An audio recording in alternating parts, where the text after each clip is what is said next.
तो हम लोग एक्सरसाइज 15 में 7 तक देखे थे पिछले लेक्चर में। आज 8 देखते। इस 8 नंबर में हमारा कहता कि एक क्वाड्रिलेटरल, कोई भी क्वाड्रिलेटरल जिसमें दो एंगल्स हमको दिया हुआ, एक हमारा 85 और एक 75, और बाकी का दो एंगल हमको कहता है and the other two angles are equal. ये दो इक्वल है तो हम मान लेते हैं कि दोनों हमारा x है। Late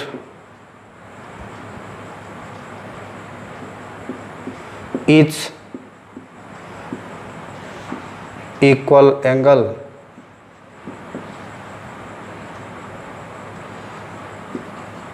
B x degree. अब हम आते, जैसा कि हम जानते कि सब एंगल का सम हमारा 360 होता, तो एक हमारा 85, दूसरा 75, तीसरा x, चौथा भी x, और सब का सम हमारा 360 होगा, क्योंकि क्वाड्रिलेटरल के चारों एंगल का sum 360। Sum of angles of a quadrilateral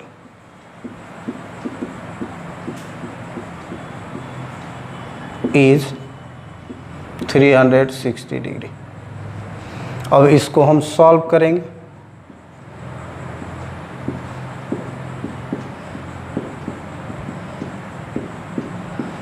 इसको हम जोड़ लिए और यहाँ से 2x हम निकालेंगे। 360 माइनस 160 ये हमारा 200 डिग्री, और x निकालेंगे 200/2 यानी कि ये हमारा 100 degree. Hence each equal angle is equal to 100 degree. ये हमारा क्वेश्चन नंबर 8 था। तो हमारा ये 9 नंबर क्वेश्चन इस एक्सरसाइज का थोड़ा सा अच्छा क्वेश्चन है। इसमें कहता है कि ABCD कोई क्वाड्रिलेटरल जिसमें एंगल C हमारा 100 दिया हुआ, एंगल D 60 दिया हुआ, और कहता है कि इस एंगल का बाइसेक्टर और इस एंगल का बाइसेक्टर। एंगल का बाइसेक्टर, एंगल बाइसेक्टर एक वर्ड है, एक टर्म है जिसकी ज़रूरत है हमको इस सवाल को जानने के लिए। एंगल बाइसेक्टर, एंगल बाइसेक्टर कहते हैं कोई एंगल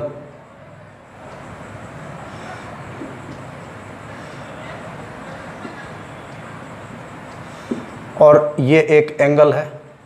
कोई अगर हम लाइन ड्रॉ करें जो इस एंगल को दो इक्वल पार्ट में डिवाइड कर दे, दो इक्वल पार्ट में अगर डिवाइड कर दे तो इस लाइन को हम लोग एंगल बाइसेक्टर बोलते हैं। इक्वल पार्ट का मतलब हमारा हुआ कि अगर ये पूरा 60 डिग्री है तो ये हमारा 30 और ये 30, दो इक्वल पार्ट में डिवाइड हो गए, और ये जो आधा जो हुआ ये पूरे एंगल का ये हाफ हो गया, ये पूरे एंगल का ये हाफ हो गया। तो हम इसमें कह सकते जैसे ये है कोई एंगल, इसमें अगर हम कोई एंगल बाइसेक्टर ड्रॉ किए, कोई अगर हम एंगल बाइसेक्टर ड्रॉ किए तो ये दोनों हमारा इक्वल होगा, यानी कि एंगल 1 बराबर 2 होगा, और वो दोनों ही इसका हाफ हो जाएगा, यानी कि हाफ एंगल ये AOB होगा। तो इसको हम डिफाइन करते हैं तो बोलते हैं कि वह लाइन सेगमेंट जो किसी एंगल को दो इक्वल पार्ट में डिवाइड कर दे, तो इस लाइन को एंगल बाइसेक्टर बोलेंगे, और इसकी ज़रूरत हमको उस सवाल में है। तो हम देखते हैं कि हम क्या कर सकते हैं।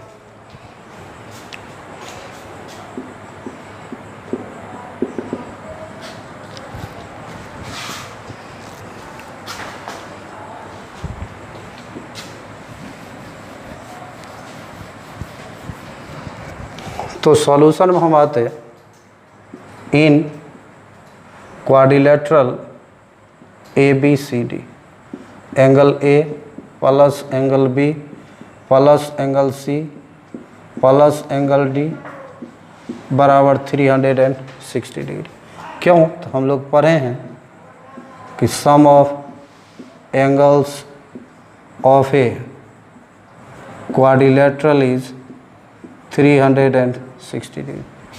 अब इसमें हम देखते, हमारा ए नहीं दिया हुआ, ए को हम ए लिख देते, बी भी नहीं दिया हुआ है, बी को बी लिखते, एंगल सी हमारा 100 है और एंगल डी हमारा 60, और ये सब का सम करेंगे तो 360।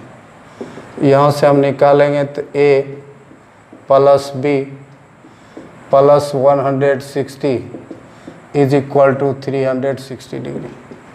ये हमारा A plus B is equal to 360 minus 160 200 degree हमारा आया। A plus B is equal to 200 degree. अब इस सवाल में हमको कह रहा है कि एंगल ए का बाइसेक्टर, बाइसेक्टर का मतलब पूरे एंगल का ये हाफ, इस एंगल का बाइसेक्टर माने पूरे का हाफ, इसको अगर हम 1 मान लें और इसको 2 मान लें, तो अब हम क्या करते हैं सो देखते हैं। डिवाइडिंग ईच टर्म बाई 2, ये 3 टर्म है, 1 2 और 3, सबको हम 2 से डिवाइड करते हैं। तो ये a/2 प्लस b/2, ये 200/2, ये हमारा कट करेंगे ये 100 डिग्री आएगा, और इसको हम एक इक्वेशन मानते हैं। अब अगर इस फिगर को तुम लोग गौर कर से देखोगे तो इसमें एक ट्रायंगल हमारा बना हुआ है, जिस ट्रायंगल का नाम है APB। तो अब हम ट्रायंगल के लिए काम करते हैं। तो इन ट्रायंगल ए, या एक लाइन इसको और इस तरह से बढ़ा लेंगे, हम इसको इक्वेशन ना करेंगे। a/2 का मतलब एंगल ए का हाफ, अभी समझाएं कि ये पूरा एंगल है, इसका हाफ अभी हम 1 मान लिए हैं, प्लस बी का हाफ, ये पूरा बी है और इसका ये हाफ क्योंकि बाइसेक्टर कह रहा था, बराबर 100 डिग्री, इसको एक इक्वेशन मानते हैं। अब आते हम इन ट्रायंगल APB। अब हम लोग सब कोई जानते हैं कि ट्रायंगल के तीनों एंगल का सम 180 होता है। तो एक एंगल 1, दूसरा एंगल हमारा 2 और तीसरा एंगल हमारा ये APB, एंगल APB, और तीनों का सम 180। रीज़न आप लोग जानते होंगे, sum of angles of a triangle is 180 degree. अब हम इस 1 + 2, इस 1 + 2 के जगह अगर चाहें तो ये वैल्यू 100 दे सकते हैं। तो 1 + 2 के जगह 100 प्लस APB बराबर 180 डिग्री, और ये आया कहाँ से? तो इक्वेशन से आया 1 से, फ्रॉम इक्वेशन फर्स्ट। और यहाँ से अगर हम एंगल APB निकालें तो 180 और ये 100 इधर आएगा, 180 डिग्री। हमको इस क्वेश्चन में कह रहा था कि एंगल APB का वैल्यू निकालो, यानी कि our APB is 80 degree. Find the value of APB, और हमारा ये निकल गया।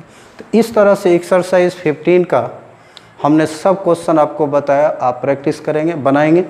तो ये एक्सरसाइज हमारा समाप्त हुआ और ये क्वाड्रिलेटरल चैप्टर भी समाप्त हुआ। अगले लेक्चर में हम कोई नया चैप्टर के साथ मिलेंगे। Thank you.